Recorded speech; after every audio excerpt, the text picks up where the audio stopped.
Om Jananim Sharadam Devim Ramakrishnam Jagadgurum Padapadme Tayo Shritva Pranamami Muhurmuhu.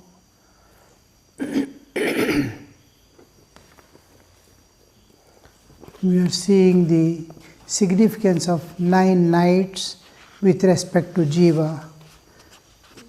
Because we are sadhakas, we are discussing this with respect to our individual existence, the darkness. This has entirely different meaning when we take up the cosmic existence and the manifestations of the divine power as the universe, the spark that shines forth as the innumerable jivas, spiritual spark.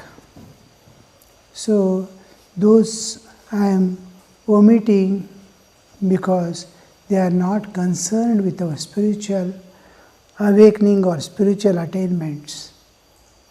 So those things we have to, as we progress in our spiritual life, slowly it unfolds and you will know by yourself what the Navaratri means at the cosmic level or beyond. So, we humans on this earth, we are celebrating this to get rid of all our defects, impurities, imperfections, and ignorance, up to the causal ignorance, what all defects are there which are obstructing our vision of the reality that we are divine, we are the eternal, we are the immortal. To that knowledge we have to go, and we are surrendering to the Divine Mother who is the creative matrix of this universe as well as of all jivas. She is the source, sustainer, and again the culmination of every jiva. So we call her Divine Mother. Being Mother of the entire universe, we call her and also of all jivas. She is the Mother. And the motherhood has another aspect when we come to the picture of the universe. It is the worship of feminine aspect of the universe, feminine aspect of Brahman. Here feminine and masculine, when we say, it is unrelated to gender, because there is no gender beyond the physical body of the jiva. And whole universe is free from gender. The bodily existence, that is body-mind complex, alone has the gender effect, gender reference or gender indication. Otherwise, beyond your mind, the moment you go beyond your mind, you are neither man nor woman, nor male or female. But when we say Divine Mother, the worship of feminine, it refers to the qualities. Just like we say mountain is masculine and river is feminine. She, the river, when we address the river as she, mountain as the he. In our normal, this one we can take car as the feminine, truck as the masculine, and scooty as the feminine, motorcycle as the masculine. So, and also there is polarity differences, negative and positive. And in the atomic configuration and also an electron, proton, negative charge, positive charge, we use the term polarity differences. And in the normal world that we see harshness and softness, kindness and rudeness. All these are feminine and masculine natures. in the world that we see. So feminine, worship of feminine means whatever, and because it's a creative matrix, that is the whole universe, manifold universe that we see has come down. There are two things you see. One, the absolute existence, just like when you sleep. When you enter into sleep and go inward, all your powers to see, to understand, to think, to talk, all these powers that you have goes with you and merges in you, all Shaktis. These are the powers are Shaktis. Your Shaktis merge in you. Again, when you wake up, they manifest and start working through their instruments. Body, mind, brain, body, brain, and then your sense organs. These are all instruments. They are instruments used by you by manifesting your powers. Power to see, you are manifesting through the eyes to see. The eye is an instrument. Thinking power, you manifest in brain to think and understand. So, you and your power. The power is your Shakti. And when you sleep, the Shakti becomes one with the Chaitanya. Chaitanya and Chit Shakti. When the Chit Shakti manifests, then only it will see, talk and all. Now, Shakti, because it is multifarious, consciousness is one. The multifarious, when the multiplicity comes, when varieties comes, pattern comes out, we see it is their feminine aspect is brought. Because it is a matrix from which many are coming. One is becoming many. One is becoming many is there the motherhood is worshipped. It is. So anything from my flute, thousands of songs are coming out. So it is mother of all songs that I produce. From sugar we produce varieties of sweets. Sugar is the mother of all sweets. So that way, when there is multiplicity, the source is called the mother. Mother of all problems. So man's nature is mother of all problems. So he creates problems. Like that. Do you understand? Why do we call Divine Mother? Divine we call because it is always, whether you are in sleep or in waking, when your Shakti is manifested or unmanifest, it is with you. We cannot think of you without your Shakti. A person unable to talk, his talking has gone away. His seeing is gone away, his thinking is gone away, his Shaktis has gone away. We cannot think of a person. He is no more person. And then there is Shakti. Your Shakti cannot be there without you. You cannot be there without your Shaktis. So just like fire and its power to burn, it is inseparable. So also at the cosmic level. The consciousness, you are conscious, you are Shakti. The consciousness is given masculine because it is one. This is multiple, so it is given femininehood. Harshness is given masculinehood and softness is given femininehood. It is in nature what to do. The dualities are there which we experience. So that divine is because it's associated with the Chaitanya. When the Shaktis are unmanifest also, it is with Chaitanya. When it is manifest also, it is Chaitanya. It is not two different things. It is two different aspects of the same reality, absolute reality, the ultimate reality, the Brahman. What the Vedas call Brahman, its own another aspect. Another aspect means you understand? There is a doctor. Apart from his doctorhood, he has something else also. He is an householder. The doctor is one of his aspects. Suppose he is teaching, he is teacher also, another aspect of that person. Multiple aspects are there. One person may be doing so many acts. He may be a sculptor, he may be a writer, he may be a speaker. These are different aspects of the same person. Person is one, different aspects of his.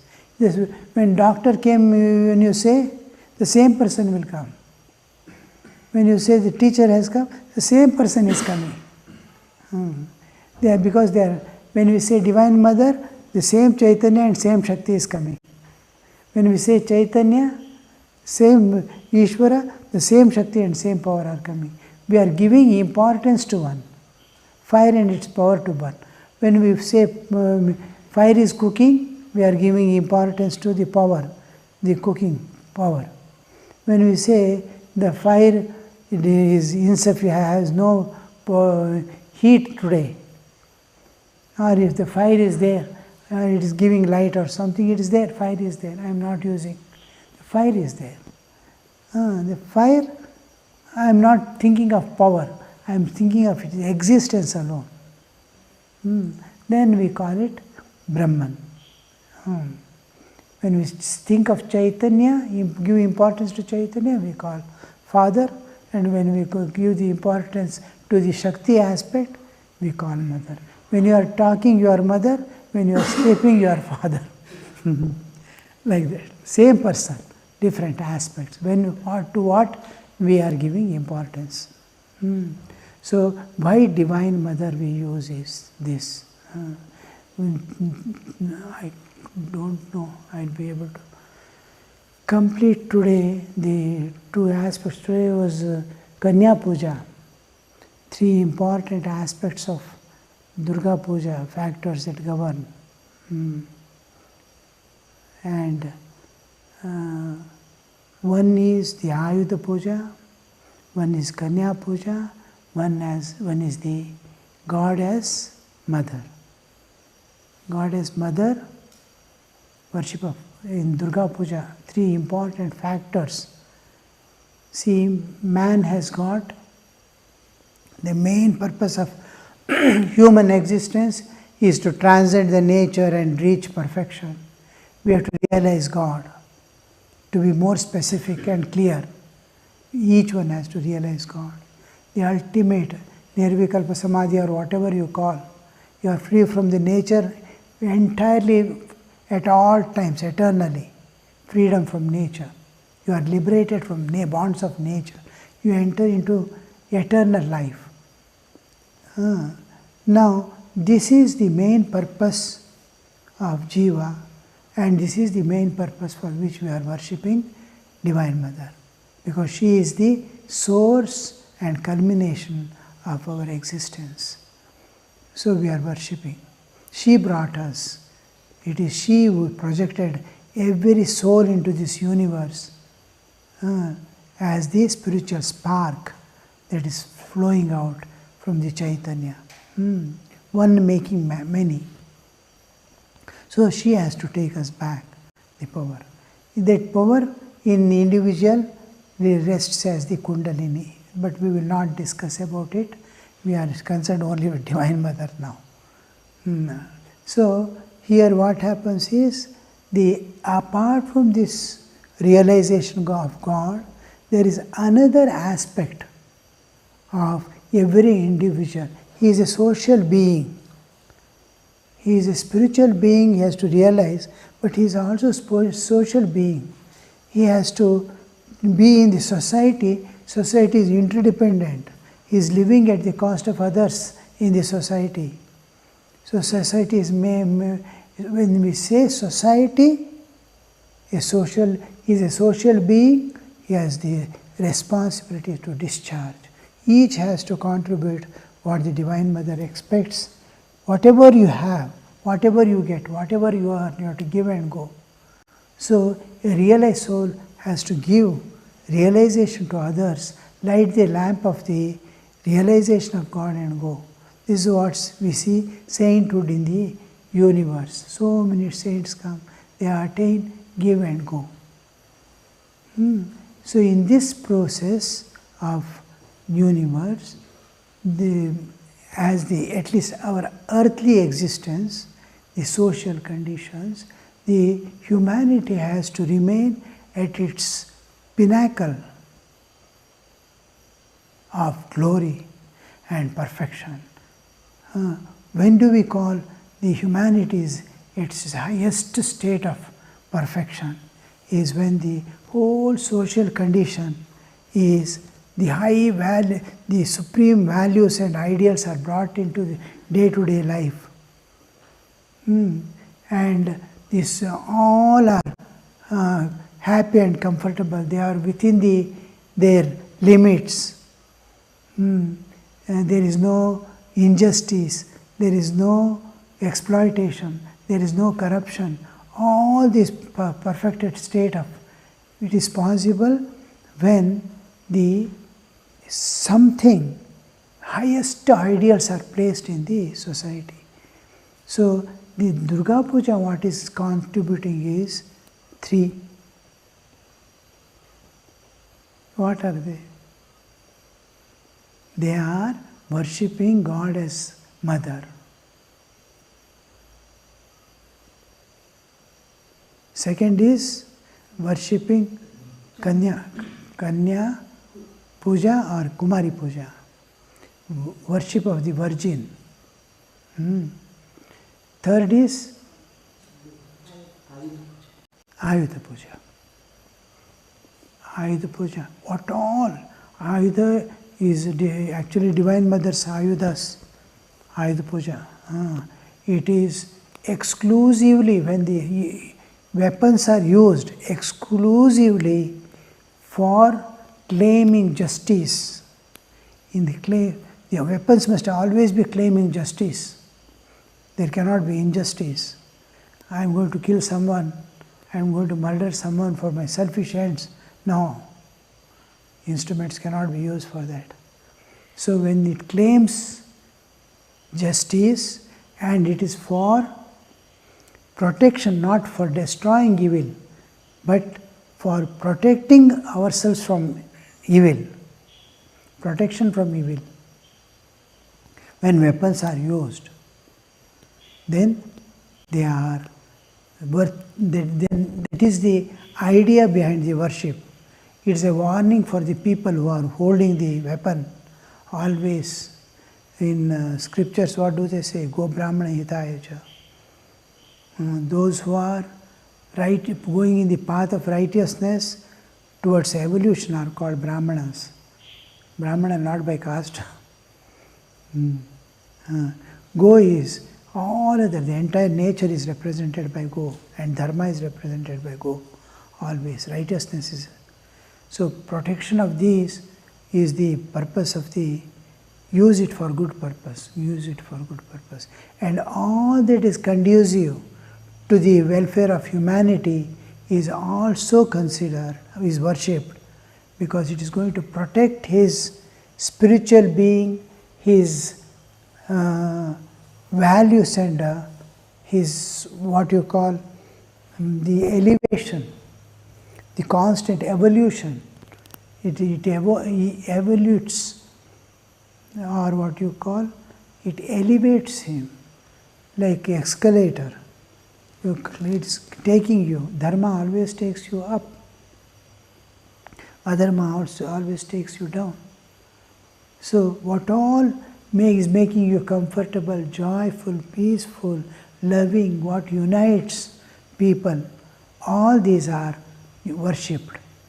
What is protecting you, what is safety for you. Even almirahs are worshipped.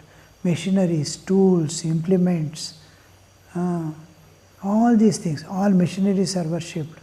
Here we see why tomorrow is Ayudha Puja.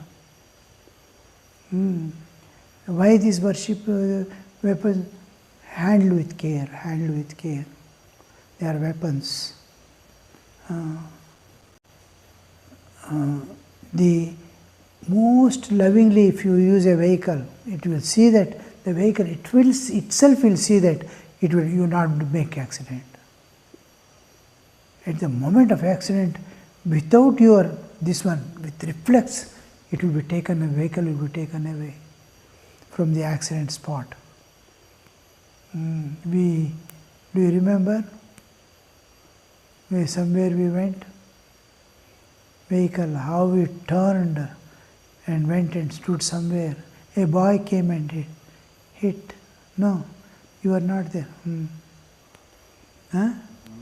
You are there, no? Somewhere we were going. Huh? Yes. Just it touched him, that boy. He was to be crushed under. And the vehicle, like magic, it has gone, and somewhere it has avoided so many things. If you turn, there is a huge pit. If you save that boy, we will be in the pit. And if we go straight, if we go in between, there is a pole, electric pole. No place to. And if you put brake, behind another is there, coming at the higher speed. he will crush us. Such a state that something happened and the vehicle turned and went in between the pit and there is no place proper, pit and the pole, and we crossed over. This is how the protection comes. The vehicle governs the movements, not we won't control the, we can't do, we cannot think also how it happened and how we were saved. It's all. So because you love vehicle, you take care of it, it saves you from all dangers. Like that, this handling every implement, and to see divine in these things, whatever gives you in musical instruments, happiness, consolations,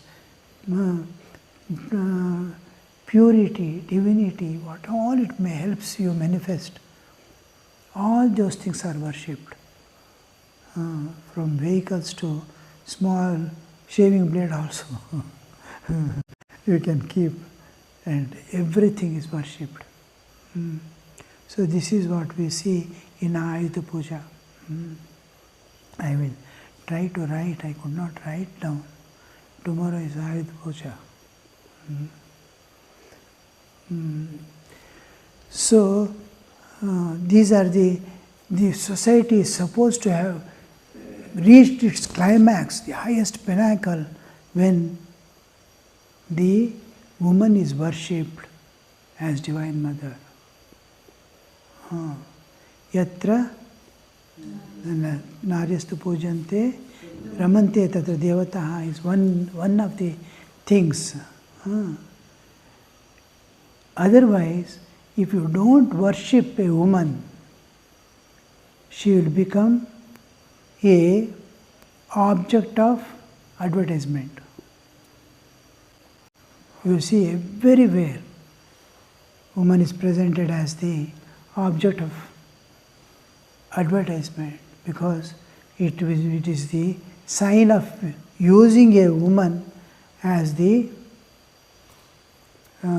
object of enjoyment. So it becomes a part of the society has fallen. The day a woman is used as an object of advertisement, then that society has already fallen. It has to be raised by worship. The only nation or the only culture in which every woman is worshipped as Divine Mother is only Hinduism. There is a concept of Mary in Christianity, but every woman is not given the status of being a Mary.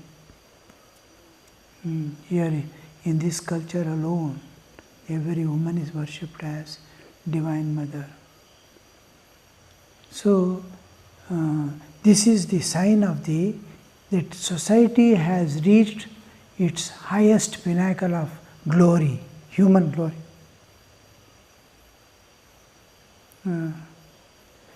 That is the significance of Durga Puja ultimately.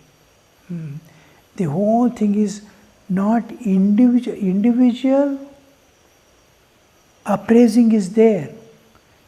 I worship Divine Mother for my mukti is the small thing. But what about the vast humanity? The humanity also has to raise to the same status that you are going to raise.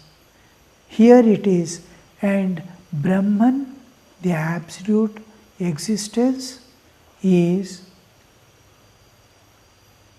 what we call absolute. This absolute is what is inconceivable by mind. You cannot conceive what it is. Its conceivable aspect is Divine Mother. If you want to conceive Brahman, it is Divine Mother.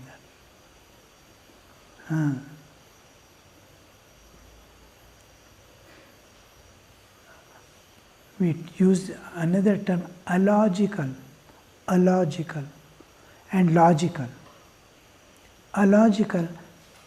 Illogical absolute is Brahman. Illogical, not logical, illogical, one word. Illogical absolute, illogical. You cannot use logic or reasoning there. It's a mystery. It is beyond your reasoning and mind. Illogical absolute is Brahman. Logical, which comes within the range of logical, and you can understand it, conceive it, you can predict it. It's going to happen like this. If you throw the ball up, it will fall down. You can predict it. Prediction is possible. So, predictable, logical reality, same aspect, another aspect of same reality. Logical aspect of the same reality, Brahman, is Divine Mother. So, Brahman is inconceivable. When I try to conceive it by mind, to understand it by my intellect, it becomes Divine Mother. You can approach it. That is, you cannot approach it. You have to dissolve yourself to reach that. You should not be there. That alone will be there. Because it is one without a second. You want to know it? No. You can't know. Because you are that. You are the subject. And when you dissolve, it is there. You cannot experience it. You experience yourself to be one with it. There is one. If you separate and exist, the moment you separate, there is Divine Mother. It is Shakti. So, what is conceivable aspect of the same reality? I cannot see the spiritual existence of you. But I can see your bodily existence, your psychic existence, all I can see, but I cannot see your Atman. I can see the person and not the Atman. So this, here we get the actual differences. Where do we, where the Divine Mother and Absolute, where is the difference? So one and the same. One is conceivable aspect, is another inconceivable aspect. So this is what a child sees its father or mother in a particular way, the others see in a different way. Each sees. So Brahmajnani may be knowing Brahman. For rest of the people, all people who wants to know Brahman, is Divine Mother. Neda Jadvidam Upasate. So here we see Brahman and the other aspect, Absolute. So we will end today here. Tomorrow is Navami. Om Shanti Shanti Shanti Harihi Om Tat Sat Shri Ramakrishna Arpanamastu.